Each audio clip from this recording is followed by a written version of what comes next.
When my entitled daughter-in-law saw me at my granddaughter's wedding, she screamed. This old shrew wasn't on the guest list. You let anyone walk in here? Get the owner now. I stayed silent. The manager turned to me. Mrs. Anderson, shall I cancel their event at your country club? Their jaws dropped. If you're watching this, let me paint you the picture of how we got to this delicious moment. My name is Margaret Anderson. I'm 68 years old, and for the past 7 years, I've been dealing with Jennifer's entitled attitude ever since she convinced my son, Robert, to cut me out of their lives. But this Saturday in October was different. This was the day she finally went too far. The wedding was at Willowbrook Country Club, the most exclusive venue in our county. Crystal chandeliers, marble floors, a reputation that had taken generations to build. My granddaughter Emma had dreamed of having her wedding there since she was 12. When she got engaged 6 months ago, she secretly called me, tears in her voice, saying she'd never be able to afford her dream venue. What Jennifer didn't know was that Emma and I had maintained a close relationship for the past 7 years. What Jennifer also didn't know was that when Emma told me months ago about wanting to get married at Willowbrook someday, I had quietly started making arrangements to ensure my granddaughter could have her dream wedding. When Emma called me last week to invite me, I was already prepared to make sure everything would be perfect. I arrived fashionably on time, wearing my best navy dress and the pearl earrings Emma had given me for my birthday. Emma looked radiant in my restored lace gown, the one I'd worn 35 years ago, and had secretly preserved for this day. The ceremony had been beautiful. Now guests were mingling in the grand ballroom, champagne glasses clinking, laughter filling the air. That's when Jennifer spotted me. She had been holding court near the head table, regaling some poor souls with stories of how she had personally convinced the club management to accommodate every special request. Her voice carried that particular tone she used when she wanted everyone to know how important she was. Then her eyes landed on me and her expression changed completely. The practiced smile vanished, replaced by something cold and calculating. She excused herself from her audience and marched across the room with the determination of a woman on a mission. Margaret, she said, her voice dripping with false sweetness. I wasn't expecting to see you here. I took a sip of my champagne, savoring both the excellent vintage and the moment. Hello, Jennifer. Beautiful wedding, isn't it? Her smile tightened. Yes, well, Robert and I worked very hard to make sure everything was perfect. This venue doesn't accept just anyone, you know. The condescension in her voice was nothing new. For 7 years, during our brief encounters at family events, Jennifer had been making subtle digs, little comments designed to remind me she considered herself superior. Usually, I let them slide. Today felt different. I'm sure you did work very hard, I said mildly. Something in my tone must have irritated her because her mask slipped further. Actually, Margaret, I need to ask you something. How exactly did you get in here? I have the final guest list, and I don't recall adding your name. Several nearby guests started noticing our conversation. I could feel the energy shift, the unmistakable sign that drama was brewing. Emma invited me, I said simply. Emma's name caused Jennifer's voice to rise an octave. Emma doesn't manage the guest list. I handled all the invitations personally. Every single one. That's when I realized what had happened. Jennifer hadn't just forgotten to invite me. She had deliberately excluded me from my own granddaughter's wedding, probably without even asking Emma if she wanted her grandmother there. The hurt hit me first, sharp and unexpected. But it was quickly replaced by something else entirely, a cold, clear anticipation I hadn't felt in 2 years. What happened next was 7 years of accumulated slights and insults finally reaching their breaking point. I think there's been some mistake, I said, my voice calm despite the anticipation building inside me. Perhaps you should check with Emma. Jennifer's laugh was sharp enough to cut glass. Oh, please. Emma was far too busy with dress fittings and flower arrangements to worry about every tiny detail. I handled the guest list myself, and I can assure you I know exactly who belongs here and who doesn't. The conversation was definitely drawing attention now. I could see Robert across the room, deep in conversation with the photographer, completely oblivious to the scene his wife was creating. Emma was somewhere on the dance floor with her new husband, lost in newlywed bliss. Tiny detail, I repeated quietly to myself. Is that what I am to you, Jennifer? Just a detail? For just a moment, her carefully constructed facade cracked. Look, Margaret, she said, her voice just a fraction less composed. I know this might hurt your feelings, but this is a sophisticated venue with a certain caliber of guests. We needed to be selective. The implication hung in the air between us like a toxic cloud. According to Jennifer, I wasn't sophisticated enough for my granddaughter's wedding. I wasn't the right caliber of guest. A waiter passed by with a tray of champagne, and I helped myself to a fresh glass. I needed a moment to think, to savor this moment before I revealed what I knew was coming. The old Margaret would have quietly excused herself, perhaps made some excuse about not feeling well. She would have called a taxi and slipped out the back door, nursing her wounded pride in private. But the woman standing here tonight wasn't that Margaret. This woman had been planning for this moment ever since she won $53 million in the state lottery. 2 years ago. You know what, Jennifer, I said, setting down my glass with deliberate precision. You're absolutely right. This is a sophisticated venue and they do maintain certain standards. Jennifer blinked, surprised by my agreement, then her expression shifted to pleased satisfaction. I'm glad you understand. I'm sure Emma will want to take you to lunch next week to celebrate privately. Oh, I understand perfectly, I continued, my voice calm but firm. In fact, I think I should probably speak to someone in management about this situation. Make sure everyone knows exactly where they stand. Jennifer's smile grew wider. What a wonderful idea. I'm sure they'll be very professional about helping you find the exit. That's when she made the mistake that would haunt her for the rest of her life. Instead of letting me walk away quietly, instead of accepting that I was graciously admitting defeat, she decided to twist the knife. You know, Margaret, she said, loud enough for the growing circle of eavesdroppers to hear, I think this might be for the best. These kinds of events can be overwhelming for people your age. All the noise, the crowds, the late hours. Really, you'd probably be more comfortable at home with your little television programs and your coupon. Clipping, the condescension in her voice was breathtaking. She wasn't just dismissing me. She was painting me as a dithering old woman who couldn't handle adult social situations and lived on Social Security. And besides, she continued, clearly not content with mere condescension, I'm sure you have better things to do with your limited resources than trying to keep up with events that are frankly above your means. That last comment revealed the depth of her ignorance.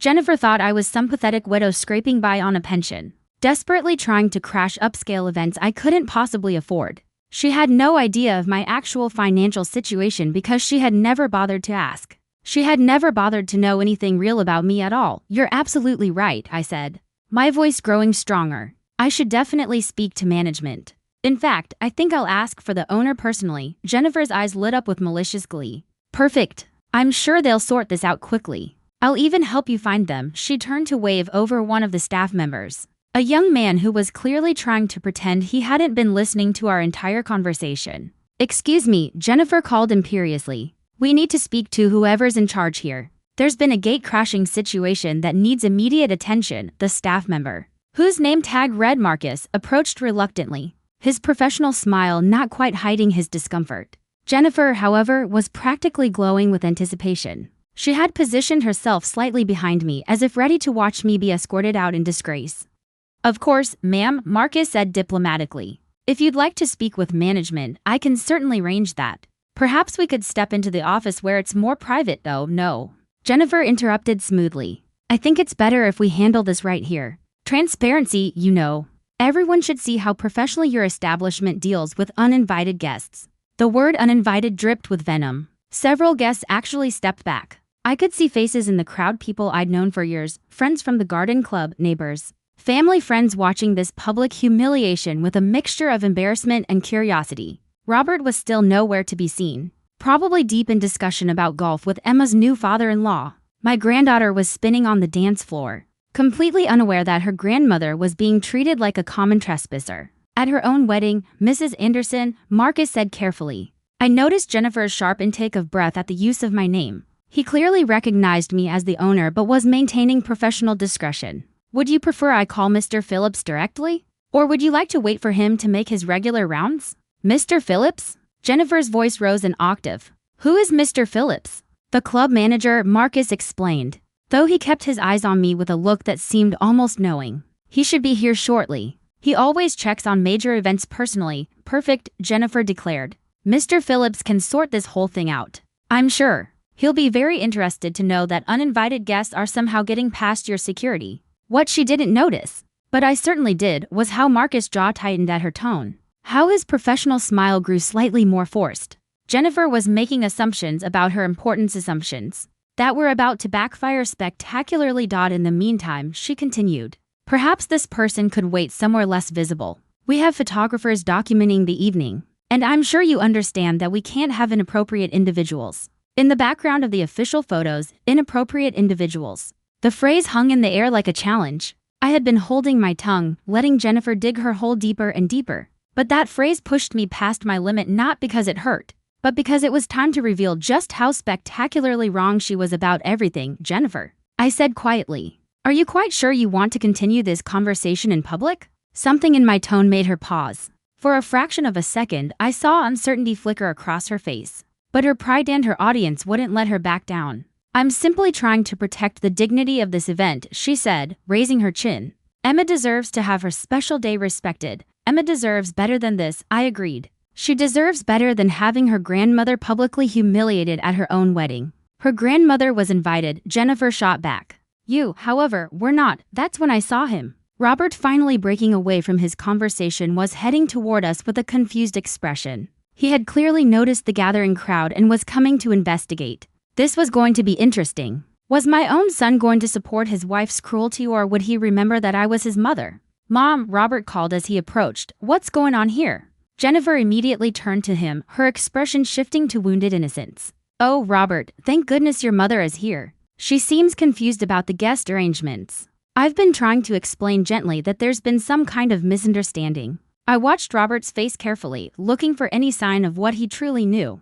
Had Jennifer really convinced him to exclude his own mother, or had she acted on her own? Mom, Robert said slowly. We haven't really talked in 7 years. Not since Jennifer decided our family would be better off without me in it. I finished for him. Robert's face went through a rapid sequence of expressions, confusion, guilt, and then something that looked suspiciously like relief mixed with apprehension. Jennifer, he said carefully, didn't we discuss inviting Mom? Jennifer's confidence wavered slightly.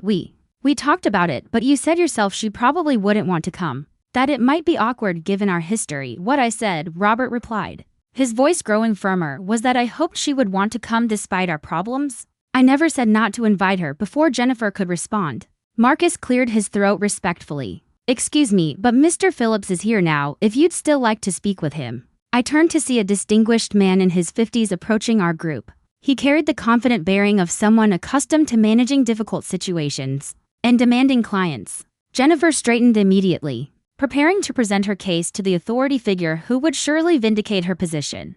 Mr. Phillips, she said with renewed confidence, thank you for coming. We have a situation here that requires your immediate attention. This was at the moment I had been waiting for, since I wrote the check to purchase Willowbrook Country Club 13 months ago. Mr. Phillips approached with the measured pace of a man who had dealt with countless difficult situations. His silver hair was perfectly styled, his suit impeccably tailored, and his expression professionally neutral. Clearly, someone who could handle any difficult guest without breaking a sweat. Good evening, he said smoothly. I understand there's some concern about the guest arrangements. Jennifer stepped forward immediately, assuming the role of the wronged party. Yes, there absolutely is, she said. This woman, Jennifer gestured toward me, claims she has a right to be here, but she's definitely not on our authorized guest list. I personally managed every invitation, and I can guarantee you she wasn't included. Mr. Phillips nodded thoughtfully, then turned his attention to me. And you are? Margaret Anderson, I replied simply. I watched his face carefully as I said my name. What I saw was exactly what I expected, a brief tightening around his eyes, followed by something that might have been suppressed amusement. I see, he said carefully. And Mrs. Anderson, you believe you should be on the guest list for this event? I believe, I said clearly, that I have every right to be here tonight. Jennifer let out an exasperated sound. Right? What right could she possibly have? This is a private event at an exclusive venue. You can't just walk in because you feel like attending a party. That's quite true. Mr. Phillips agreed. Willowbrook does maintain very strict policies about event attendance. Jennifer practically preened at his validation. Exactly. I'm sure you can see how awkward this is for everyone involved. Perhaps if security could escort her out discreetly. Robert was looking increasingly uncomfortable, glancing between his wife and his mother with growing distress. Jennifer, maybe we should discuss this privately before involving security. There's nothing to discuss. Jennifer snapped. She doesn't belong here. And I won't have Emma's perfect wedding ruined by some uninvited drama. That's when Mr. Phillips surprised everyone by asking the question I'd been hoping for. Actually, he said thoughtfully, before we make any decisions about Mrs. Anderson's status, perhaps I should clarify something. Mrs. Anderson, when you say you have a right to be here, are you referring to a specific invitation? Or something else? The question was asked with such careful precision that I knew he understood exactly what was going on. But he was giving me the chance to reveal the truth on my own terms. Something else, I confirmed. Jennifer rolled her eyes dramatically. Oh please. What could possibly give her more right to be here than the actual paying customers? The crowd around us had grown even larger, and I saw Emma's new husband whispering in her ear, pointing in our direction. My granddaughter's face shifted from confusion to concern as she realized her grandmother was at the center of some kind of commotion. Jennifer, I said quietly, are you absolutely certain you want to continue this line of questioning? For the first time since the confrontation began, I saw genuine uncertainty flicker across her face. But she was too far now, too committed to her own performance. I want this sorted out immediately, she declared. Mr. Phillips, I insist that you remove this person from the premises right now. Mr. Phillips looked around at the growing crowd, then back at Jennifer. Mum, I appreciate your concern for the event's integrity. However, before I take any action, I need to ask you directly, are you the party responsible for this evening's charges? Of course I am, Jennifer said proudly. My husband and I personally guaranteed payment for this entire event. Every detail, every expense, every accommodation, I see. And you're confident in your authority to determine who may or may not attend? Absolutely. This is our event at our expense with our guest list. Mr. Phillips nodded slowly, then turned to me with what I now realized was barely contained amusement. Mrs. Anderson, would you like to clarify your relationship to this venue? This was it. The moment I had been building toward for the past 20 minutes, the moment Jennifer's arrogance would finally catch up with her. Certainly, I said, my voice carrying clearly across the now silent ballroom. I own it. The silence that followed was so complete I could hear the jazz quartet still playing softly in the corner, completely unaware of the storm unfolding 20 feet away. Jennifer's face went through several expressions in rapid succession: confusion, disbelief, and then a growing horror as the implications began to sink in. You what? She whispered. I own Willowbrook Country Club, I repeated, louder this time. I bought it last year after I won the lottery. Robert's face had gone completely white. Mom, what are you talking about? 2 years ago, I won $53 million in the state lottery. I didn't tell anyone because I wanted to see who would love me for myself, not my money. When the previous owner had a heart attack and needed to sell quickly, I saw an opportunity to make a smart investment. I gestured around the beautiful ballroom, the crystal chandeliers, the marble floors, every detail you've been admiring tonight. Jennifer, I own it. Every sophisticated element you've been bragging about. I paid for it. Jennifer stared at me as if I had grown a second head. That's impossible. You live in that little house on Maple Street. You drive a 10-year-old Honda. You shop with coupons. I live modestly because I choose to, I replied calmly. Amazing how differently people treat you when they think you're just a poor widow, isn't it? The transformation on Jennifer's face was extraordinary. Her smug confidence melted away like ice cream in August, replaced by a dawning realization of just how catastrophically she'd miscalculated. You're lying, she said weakly. This is some kind of joke. Double quotes. Mr. Phillips pulled out his phone with practiced efficiency. Would you like me to show her the ownership documents, Mrs. Anderson? Or perhaps the account information showing tonight's charges? The account information will be sufficient, I said graciously. He tapped his screen a few times, then held it out toward Jennifer. As you can see, tonight's event is billed to Anderson Holdings, LLC. Mrs. Anderson's company has been our primary account holder since the acquisition. Jennifer stared at the screen as if it were written in hieroglyphics. But Robert arranged everything: the booking, the payments, the menu selections, she stammered. Actually, Robert said slowly, his voice barely above a whisper, when I called to make the reservation, they told me the event was already pre-approved and they were waiting for the final headcount. That's because I authorized it, I explained patiently. When Emma called me crying about her dream wedding, I made sure everything would be perfect for her special day. You authorized it? Jennifer repeated mechanically. I continued, letting each word land deliberately. I also waived the standard facility fee, upgraded the catering package, and personally selected the vintage champagne you've been enjoying all evening. Each word landed like a physical blow. Jennifer's mouth opened and closed several times, but no sound emerged. Robert looked stricken. Mom, why didn't you tell us? I wanted Emma to believe that her parents had moved heaven and earth to give her the perfect wedding. I thought it would mean more to her that way. The crowd was growing restless, sensing the climax of this drama was still coming. Emma and her new husband had made their way closer. Emma's face was a mask of growing horror as she began to understand what her mother had done. Grandma. Emma's voice was small, frightened. What's happening? Before I could answer, Jennifer seemed to find her voice again. This is ridiculous. Even if you do own this place, that doesn't give you the right to crash our private event. The audacity was breathtaking. Even faced with undeniable proof, she was doubling down our private event. I repeated thoughtfully. Jennifer, would you like to know how much tonight is costing? I already know how much it's costing, she snapped. We're paying for it. Actually, you're not. Your portion covers the basic rental fee for the ballroom. I'm covering everything else: the upgraded catering, the premium bar service, the enhanced floral arrangements, the additional staff, the extended hours. Your contribution covers about 18% of tonight's actual costs. Robert's face went from white to green. How much are we talking about, Mom? The total bill for tonight will be approximately $47,000, I said, letting it hang in the air like a thunderclap. Your portion, I continued calmly, is $8,500. I'm covering the remaining $38,500 as a gift to Emma. Jennifer shook her head frantically. No, that's not right. We budgeted $15,000 for the venue. The manager told us that covered everything. Mr. Phillips told you that $8,500 covered the basic rental, I corrected.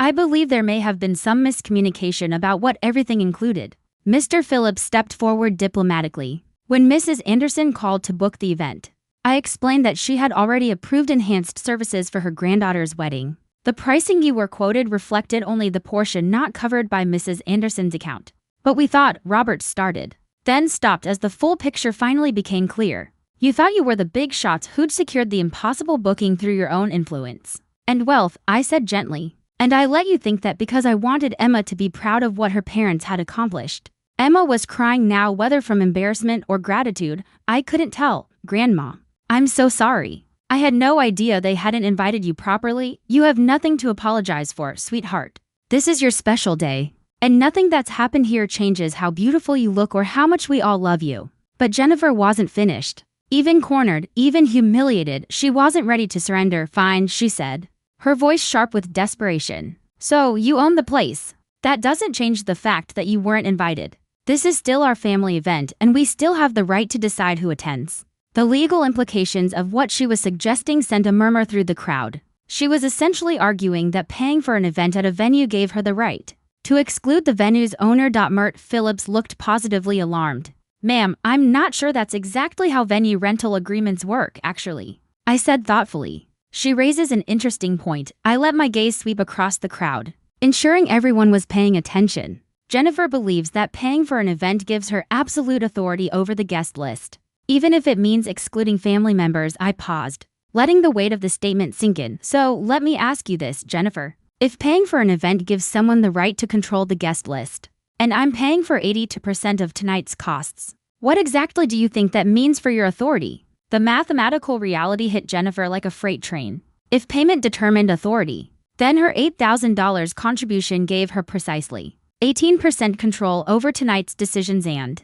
18% wasn't nearly enough to exclude the person covering the other 82%. That's not, you can't, she stammered, finally realizing she'd been arguing from a position that completely undermined her own claim. Can't what? I asked mildly. Can't attend an event I'm paying for at a venue I own? I'm curious about the logic there. Robert stepped forward, his face flushed with embarrassment.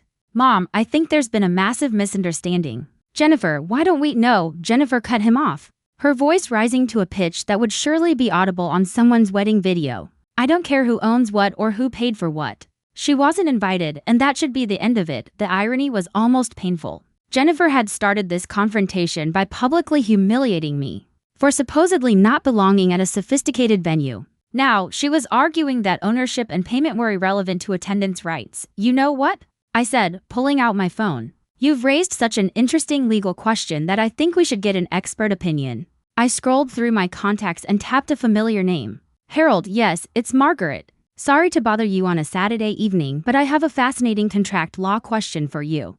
Harold Peterson had been my attorney for 20 years and was probably enjoying a quiet dinner with his wife, but as one of the state's most respected contract lawyers, he would find the situation academically irresistible. I'm at a venue I own for an event I'm 82% funding, I continued loudly enough for everyone to hear. One of the other parties is arguing that their 18% contribution gives them the right to exclude me from attendance. Could you clarify the legal standing of that position? I could hear Harold laughing through the phone. Margaret, please tell me you're not in the middle of some kind of contract dispute at a social event. Actually, I'm at Emma's wedding. And it's becoming quite educational, I replied. Put me on speaker, Harold said immediately. This I have to hear, I obliged. And Harold's voice rang out clearly in the increasingly silent ballroom. Good evening, everyone. I'm Harold Peterson, Mrs. Anderson's legal counsel. Would someone like to explain this situation to me? Jennifer looked like she might faint, but her pride wouldn't let her back down. Mr. Peterson. I'm Jennifer Anderson. My husband and I paid for this event, and we have the right to control the guest list. This woman, she gestured at me with visible disdain, was not invited, I see. Harold said thoughtfully. And Mrs. Anderson, what's your position? I own the venue, I said clearly, and I'm covering 82% of the event costs. Jennifer is arguing that her 18% contribution gives her authority to exclude me. The silence that followed was so profound I could hear Harold typing on his keyboard. Mrs. Anderson, he said finally. In my professional opinion, Mrs. Jennifer Anderson's position is not only legally baseless, but potentially actionable. If she attempts to exclude you from an event you're funding at a venue you own, she could be liable for harassment, trespassing on commercial property, and interference with business operations. Jennifer's face had gone from red to white to an alarming shade of green, however. Harold continued. I would recommend resolving this matter diplomatically rather than pursuing legal remedies. Family gatherings rarely benefit from litigation. Thank you, Harold, I said sweetly. That clarifies things beautifully. I ended the call and looked around at the assembled crowd.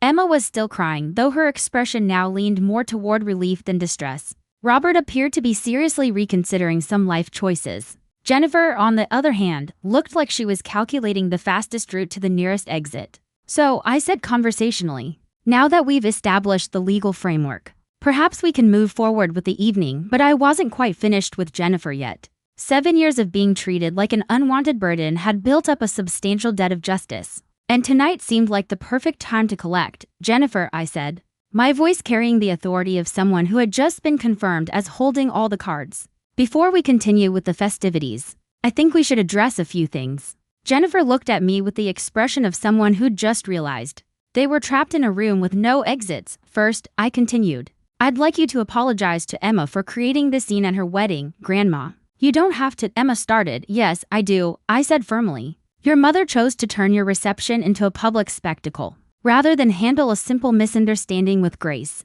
That was selfish and cruel. Jennifer's mouth opened, but no words came out. Second, I said, you owe every guest here an apology for subjecting them to this embarrassing display instead of quietly asking questions about perceived problems. The crowd was watching with the fascination of people witnessing something they'd never see again. And third, I said, my voice softening but gaining an edge of danger. You owe me an apology for 7 years of treating me like an inconvenient burden, instead of recognizing that I'm the woman who's been quietly supporting your family in more ways than you ever bothered to discover. That's when Jennifer finally found her voice again, and what came out revealed exactly who she truly was beneath all the pretense. I don't owe you anything, she hissed. Rich or poor, you're still a meddling old woman who can't accept that your son has a new family now. The gasp from the crowd was audible. Shockingly cruel, yes, but perfect. It revealed to everyone exactly who they were dealing with and gave me the justification I needed. For what came next, her words hung in the air like a toxic cloud. Rich or poor, you're still a meddling old woman who can't accept that your son has a new family now. But what followed caught me slightly off guard. Scattered applause. Not sarcastic clapping, but genuine appreciation from guests who had apparently been waiting years for someone to call Jennifer out. Well, I said calmly, that certainly clarifies your position. And you know what, Jennifer? You're absolutely right about one thing. I am a meddling old woman. Her expression shifted from defiant to confused. What are you talking about? She asked. I'm talking about the $42 I've quietly transferred to your joint account since I won the lottery. Every time Robert mentioned you were temporarily tight on money, every time he worried about making ends meet, I meddled by making deposits through my investment firm so my son wouldn't stress about finances. Robert's face went completely pale. Mom, what deposits? The ones your bank statements show as portfolio returns and dividend payments. Jennifer, didn't you ever wonder why your investments were performing so remarkably well during economic uncertainty? I could practically see the wheels turning in Jennifer's head as she tried to calculate how much of their comfortable lifestyle had been secretly subsidized by the woman she had just publicly insulted. I also meddled by paying off Emma's student loans when you two were struggling with that house payment, you know. The house that was $30,000 over your budget. The one Jennifer convinced you was an investment in our future, Emma gasped. Grandma, you paid off my loans? Every penny? Sweetheart, I said after I won the lottery. I set up an anonymous loan forgiveness program that mysteriously selected you. Your parents thought it was a merit-based program. I may have encouraged that misconception. Jennifer was now looking around the crowd with growing panic, finally understanding that this wasn't just about tonight's wedding. This was about 2 years of secrets coming to light in the most public way possible. I also meddled by co-signing Robert's business expansion loan when the bank wanted additional collateral. You know, the expansion that doubled his income and allowed you to quit your job to focus on personal enrichment activities. The personal enrichment comment landed perfectly. Jennifer's idea of enrichment had involved yoga retreats and wine tasting courses, while Robert worked 60-hour weeks. But my most significant meddling, I continued, savoring every word, was paying for your country club membership when your application was initially declined. Jennifer's face went so pale she might have needed medical attention. Declined? Robert whispered. Double quotes. Oh, yes, I said. The membership committee had some concerns about Jennifer's references. Apparently, several people had shared stories about her behavior at social events. But I wrote a personal recommendation and covered the initiation fees. All because I wanted my son's wife to feel accepted in the community. The crowd was now openly staring at Jennifer, and several club members looked like they were remembering specific incidents that had contributed to those concerns. You're lying, Jennifer said weakly. But her heart wasn't in it anymore. Mr. Phillips, I called out. Would you mind confirming when the Anderson family membership fees were last paid? I asked Mr. Phillips. He consulted his phone again. The account shows payments through 2026. Prepaid by Anderson Holdings LLC in January. So, I said, letting the words hang in the air. Even your precious country club membership, the one you've been bragging about all evening, was paid for by the meddling old woman you just insulted in front of everyone. That's when Jennifer made her biggest mistake of the evening. Instead of apologizing, instead of recognizing that she was completely outmatched, she decided to go nuclear. Fine, she screamed, loud enough to stop the band mid-song. You want to play games with money? Let's see how you feel when Robert chooses between his manipulative mother and his wife.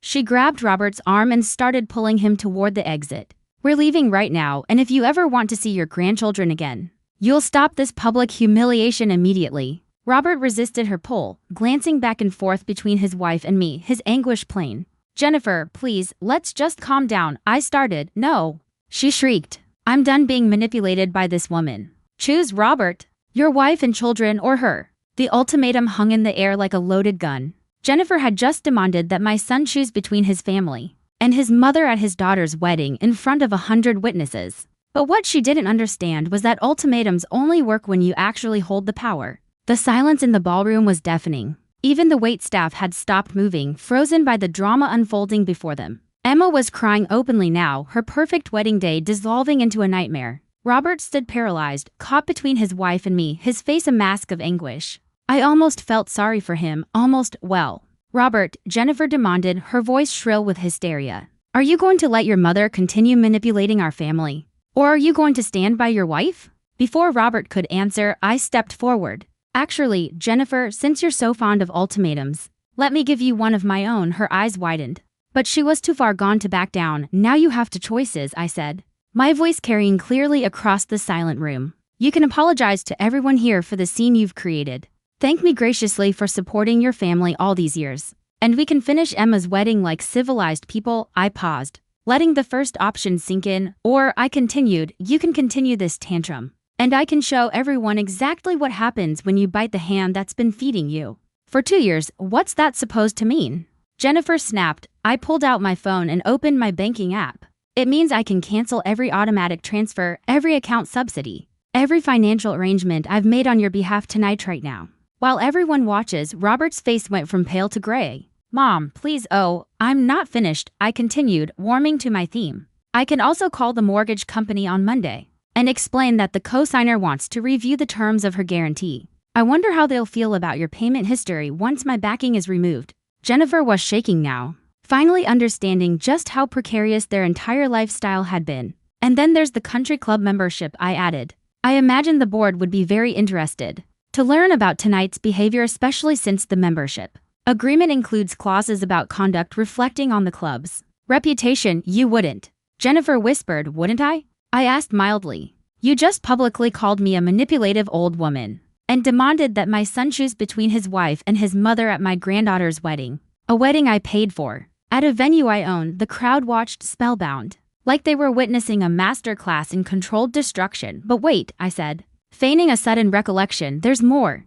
I scrolled through my phone contacts and found another number. Jennifer, you remember Dr. Harrison, don't you? Robert's business partner? Her face went even wider if that was possible. Funny story about that partnership. I began, letting the anticipation build. When Robert wanted to expand his practice but couldn't qualify for the business loan, Dr. Harrison wasn't comfortable taking on all the financial risk himself. So, of course, after my lottery win, I provided the collateral. I let that sink in for a moment. If I were to call Dr. Harrison right now and explain that I need to reassess my investment in the practice due to family issues, I trailed off, letting the implication hang. Well, partnerships can be so fragile, can't they? Robert looked like he was about to be sick. Mom, you can't be serious. Oh, I'm absolutely serious, I said. Your wife seems to think I'm a powerless old woman she can publicly abuse without consequences. I'm simply clarifying the actual power dynamics in our relationship. Suddenly, Emma stepped forward, her wedding dress rustling as she moved. Stop, all of you. Just stop. Everyone turned to look at her, the beautiful young woman whose special day had been hijacked by adult petty politics. Mom, Emma said, looking directly at Jennifer. Apologize to Grandma right now, Emma, sweetheart. You don't understand, Jennifer started. I understand perfectly, Emma interrupted, her voice stronger than I'd ever heard it. I understand that Grandma paid for my education, helped with your house, supported Dad's business, and paid for this wedding. I understand that you just publicly humiliated the woman who's been supporting our family for years. And I understand that if you don't apologize right now, you're going to destroy what's left of this family. Jennifer looked around desperately, searching for an ally, but finding only faces filled with disapproval and disgust. And if you think, Emma continued, that I'm going to let you use me and my future children as weapons against Grandma, you're insane. She's been nothing but loving and generous, and you've been treating her like garbage. That's when Robert finally found his spine. Jennifer, he said quietly, apologize to my mother now. The word now carried the weight of 2 years of suppressed frustration and the slow realization of what his wife had really been doing to his family. But Jennifer had one last desperate card to play. Fine, she said, her voice cold as winter. But before I apologize for anything, I think everyone should know the whole truth about your precious Margaret. The threat in her voice was unmistakable, and I felt a flicker of apprehension. After 7 years of estrangement, she didn't know much about my recent life, but she might know things about my past that could be twisted if presented correctly. What truth would that be, Jennifer? I asked calmly, though my heart was racing. She smiled, and it was the ugliest expression I've ever seen. The truth about why you really do all this financial manipulation. It's not generosity, Margaret. It's control. You're a lonely old woman who buys people's affection because you know they don't actually want you around. Her words hit like physical blows. They contained just enough truth to sting. I had sometimes wondered if my help was appreciated or simply tolerated. You want to know what Robert really says about you when you're not around? Jennifer continued, emboldened by my silence. He calls you the guilt machine, always showing up with solutions to problems nobody asked you to solve, always making everyone feel obligated to include you in things. Robert's face froze in horror. Jennifer, don't know, she pressed on. I think it's time for some honesty. Tell her, Robert. Tell her about Christmas dinner when you said you wished she'd just let you handle your own problems for once instead of swooping in with her checkbook. Each word was calculated to wound. And I won't lie, they were landing. But something interesting was happening in the crowd. Instead of nodding in agreement, people looked increasingly disgusted by Jennifer's cruelty. Tell her about how you said her constant financial help makes you feel like a failure as a provider. Jennifer went on relentlessly. Tell her how you said she uses money to make everyone dance to her tune. Robert shook his head frantically. I never, those weren't, Jennifer snapped. You're taking things out of context, am I? Or am I finally saying what everyone's been thinking for years? That Margaret Anderson is a lonely old woman who can't stand not being the center of attention. That's when something completely unexpected happened. Harold Peterson, my attorney, spoke up from the crowd. He'd apparently arrived during the drama and had been quietly listening. Mrs. Jennifer Anderson, he said clearly, I think you should stop talking now. Jennifer whirled around to face him. Excuse me? As Mrs. Anderson's legal counsel, Harold continued, I'm advising you that your current statements could be construed as defamatory, and they're being made in front of numerous witnesses. I'm just telling the truth. Jennifer protested. Actually, Harold said firmly, You're making claims about Mrs. Anderson's motivations that you have no way of substantiating. More importantly, you're doing this in a way meant to cause emotional distress and damage her reputation. I said firmly, she's my mother-in-law. You have the right to remain silent, Harold interrupted smoothly, which I would strongly recommend you exercise immediately.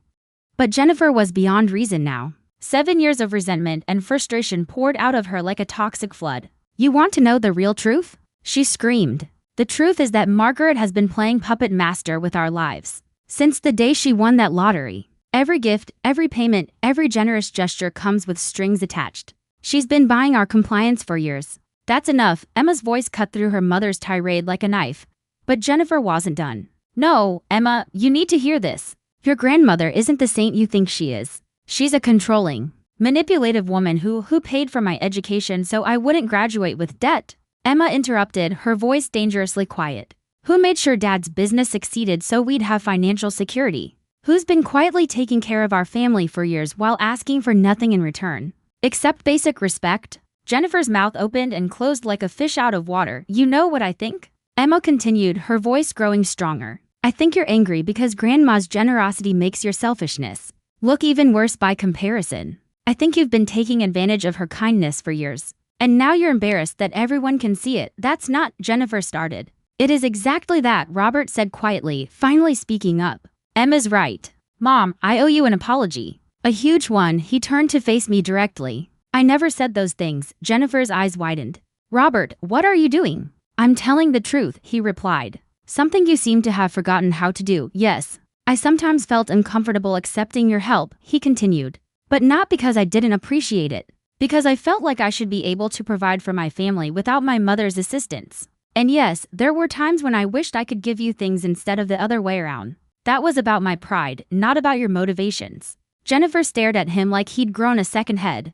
That's when I noticed something that made my heart skip a beat. Emma's new husband was recording everything on his phone. And judging by the number of other devices pointed our way, this confrontation was being documented by multiple people. In about 12 hours, Jennifer's meltdown would go viral, but she had one more grenade to throw. The crowd had grown uncomfortably large, with people from other events drifting in to see what all the commotion was about. The jazz quartet had abandoned their pretense of playing background music, and were now openly watching. Jennifer stood in the center. Mascara streaked down her cheeks, hair disheveled from running her hands through it in frustration. She looked like a woman who'd lost everything and was determined to take everyone down with her. Fine, she shrieked, her voice cracking with desperation. You want the truth? The real truth? Margaret, your precious son has been lying to you for months. Emma stepped closer to her new husband, who immediately put a protective arm around her. Both of them sensed that whatever was coming next would be bad. What are you talking about? Jennifer, I asked, though a sinking feeling warned me I didn't want to know. I'm talking about the phone calls, she said, eyes wide with malicious glee. The secret meetings, the lies about where he's been spending his evenings. Robert's face went completely white. Jennifer, what are you doing? I'm telling your mother that her precious son has been having an affair. She screamed loud enough to be heard in the parking lot. The gasp from the crowd was audible. Emma let out a sound like she'd been punched in the stomach. And her new husband looked ready to physically remove Jennifer from the premises. That's not true, Robert said. But his voice lacked conviction, isn't it? Jennifer spun to face him, tears streaming down her face. Then explain the late nights at the office with Sarah. Explain the phone calls you take in the garage. Explain the receipts I found for dinners at restaurants we've never been to together. The accusations hung in the air like poisonous smoke. Guests were already pulling out their phones, probably texting friends about the scandal they were witnessing. Jennifer, Robert said quietly, trying to regain control. But the room was already teetering on chaos. You don't know what you're talking about, do you? Jennifer laughed, but there was no humor in it. I've been living with this for months, Robert. Pretending I didn't notice.